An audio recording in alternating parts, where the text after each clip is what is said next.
Hi, I'm Bruce Whipple, and this video is entitled 3 Feet from Gold.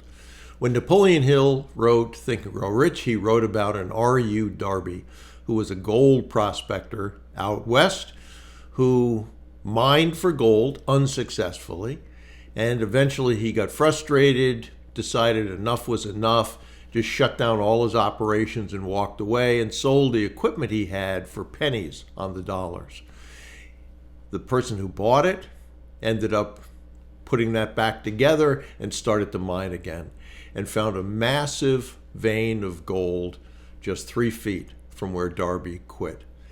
And while that's a story that shows you the power of persistence, I want to give you some examples that are more relevant to you today. The first one is I've got a mentee who's going after a billionaire, legit billionaire, for his board. The first answer he got back was no. I'm too busy. I've got other interests. We decided to follow up with a professional follow-up. He then said, yes, let's meet. And we're still in the process of working to bring him on board. That is yet to be seen if we're going to be successful. But it shows you, rather than quitting after the first no, you continue. And a good mantra to think about is 8 drips before you quit. Most people never follow up, period. So if you send a letter, most people don't follow up. They just assume, oh, never heard anything. Follow up 8 times. Send an email. Do a cold, well, it's not really a cold call anymore because you've sent a letter, so a warm call. But if you do a cold call first, send a letter, send an email. Call them, find something to send them that would be interesting to them, and do that 8 times before you quit. I gave an email this past week. I was out deer hunting.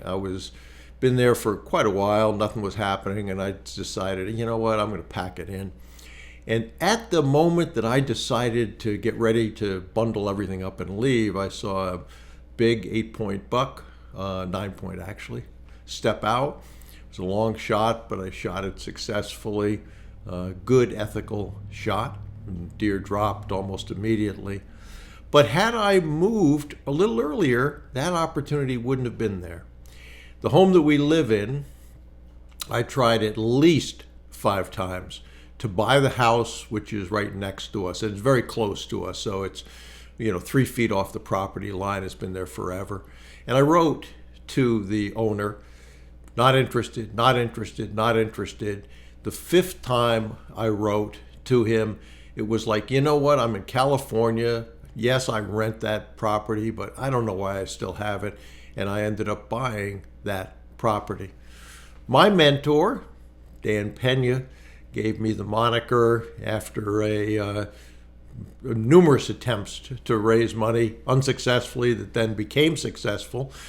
He gave me the moniker never ask, never get, which is essentially the same thing about quitting. Is it we don't quit. You keep asking. You do it professionally.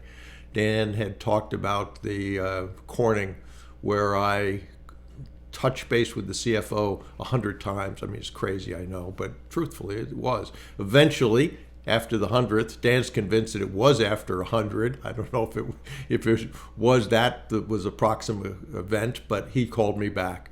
And so many times I have followed up on things when the initial answer was no.